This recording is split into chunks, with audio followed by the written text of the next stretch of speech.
FFS 150 gram. அடுத்தது ஆரோ water 1 litre.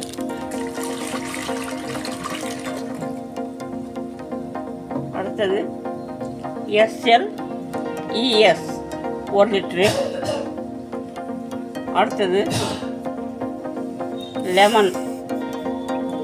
Lemon cent yellow colour.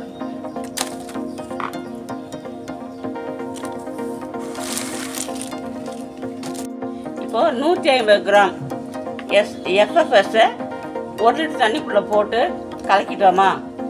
அடுத்தது SLESஸை இதுக்குள்ளே ஊற்றுவோம்.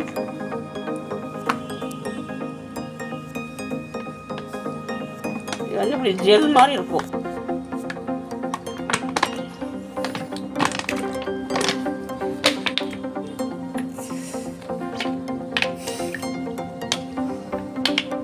இப்போ இது ஊற்றின உடனே இது நல்லா அப்படி திக்காக வரும், நல்லா கெட்டியாக இருக்கும். நமக்கு இதுக்கு மேலே தண்ணி தேவைப்பட்டால் இன்னும் கூட 1 லிட்டர் நம்ம தண்ணியை அதுக்குள்ளே ஊற்றலாம். நமக்கு தேவையான அளவுக்கு தண்ணியை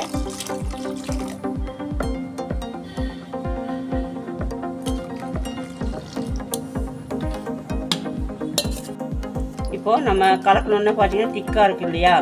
இன்னும் நமக்கு தண்ணி எவ்வளோ வேணுமோ அந்த அளவுக்கு நம்ம ஊற்றிக்கலாம்.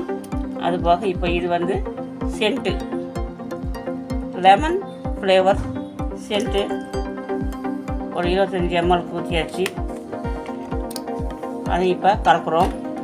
அடுத்தது கலர், எல்லோ கலர் நமக்கு தேவையான அளவுக்கு கொஞ்சமாக ஊற்றினா போதும். ஒரு 2-3 சொட்டு ஊற்றினாலே போதும்.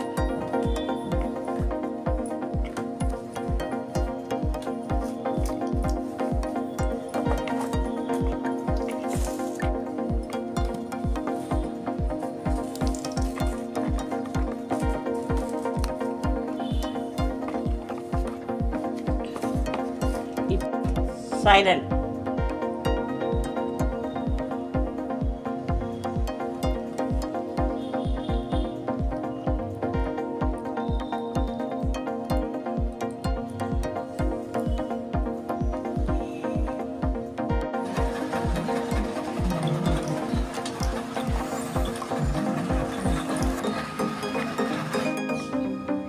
இப்போ இதை நல்லா கலக்கி விடணும்.